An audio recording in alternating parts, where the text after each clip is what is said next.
Hello, everybody. Welcome back to another Packers mock draft. Where today we're just going to be doing a simple three-round mock draft, as I am not paying for Pro Football Focus's full features because that's just stupid in my opinion. But in order to kind of make things interesting, we're also going to be taking care of the Jets as well for 3 rounds because I'm going to be thinking of an Aaron Rodgers trade that might happen before the draft. We still don't know what's going on with that. I don't think anyone does. I just wanted it to be over, but we're just going to assume that a trade does happen and the Packers get the Jets 2 second-round picks, 42 and 43, in exchange for Aaron Rodgers. So like I said, 3-round mock for both of these teams. We'll see what is going on. I'll try to be fair to the Jets as well. And remember, when we get to the end, 42 and 43, I'm making for the Packers. So imagine they're going to be on the Packers. So let's go ahead and get started. All right. So we start off with number 1. Let's go ahead and go slow. So we got, for the Panthers, we got Bryce Young. To the Texans, Anthony Richardson, which would be Will Anderson to the Cardinals. C.J. Stroud to the Colts. Jalen Carter to the Seahawks. I think that was a good pick. Then we got Peter Skoronski to the Lions. Surprising. Will Levis to the Raiders. Tyree Wilson to the Texans. Kalijah Cansey to the Bears. Quentin Johnson to the Eagles. Devin Witherspoon to the Titans. JSN to the Texans. That's rough. I wanted JSN real bad.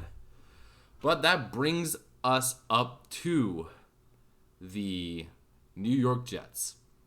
And what I would do for them at 13 if they get Aaron Rodgers is something that's similar to what Tampa Bay did when they got Tom Brady. And that is draft a young O-lineman to give as much protection to your old quarterback as possible. Because that worked for Tampa Bay. They were contending for 2 years with Tom Brady still being upright by drafting Tristan Wirfs. And I think that the Jets are going to do the exact same thing. And so look here. There's a couple of good tackle prospects here with Paris Johnson Jr. and Darnell Wright here. But I think Johnson Jr. is the better prospect, and I think he'll fit well with the Jets being a really big tackle. Because even though they say they have tackles, they are injured, so getting a guy like Paris Johnson Jr. would be good for the Jets there at 13.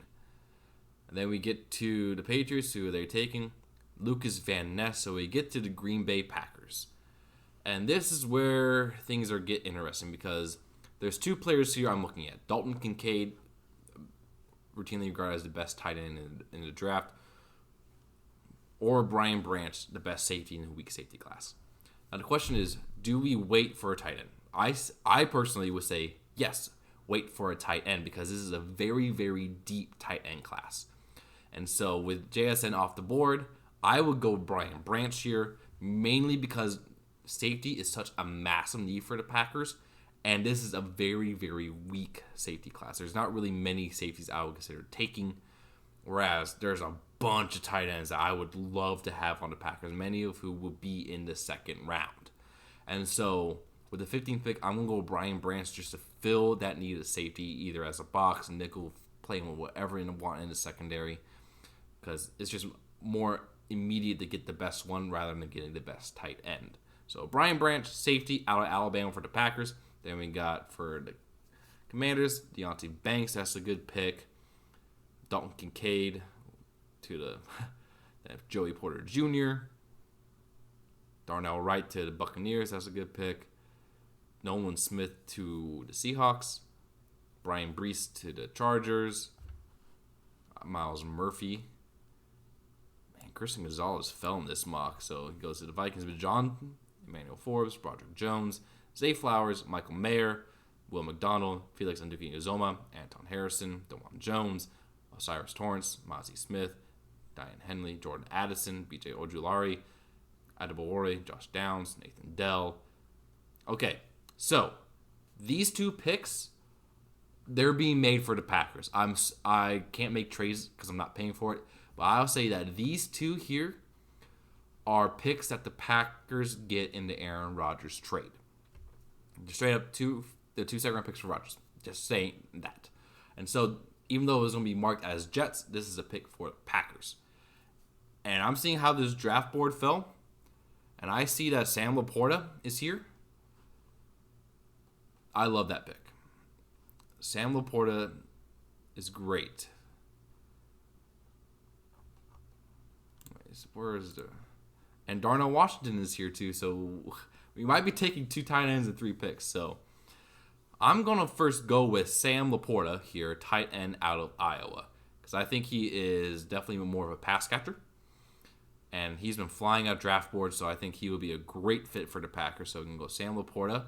And then we get another pick here. Do we go back-to-back tight ends? I think we do. And we'll go ahead and get Darnell Washington for the Packers because everyone loves Darnell Washington. I think he'd be a great pickup for the Packers. So back-to-back tight ends, Sam Laporta and Darnell Washington for the Packers. Then we get here to pick 45. Not really any players I really care for at 45. And so we're going to go with a guy who I've been hearing a lot of good things about for the secondary. And Tyreek Stevenson. A lot of draft analysts I respect a lot really like him. So he might be a good pick. But we might also go with the way the board is Steve Avila, guard out of TCU, because the Packers normally always get an O-lineman. And especially with right guard being kind of an issue last season, I wouldn't be surprised if he comes here and be a good guard prospect. Because right now, left tackle, right tackle, and left guard are all set with David Bakhtiari at left tackle, Elton Jenkins at left guard, and then Zach Tom probably going to be our right tackle. So getting a guard here that could be like either center or a guard, because those are our 2 weakest spots, could be a good pickup. So let's go ahead and get Steve Avila out of TCU. And so I'll go ahead and wait here.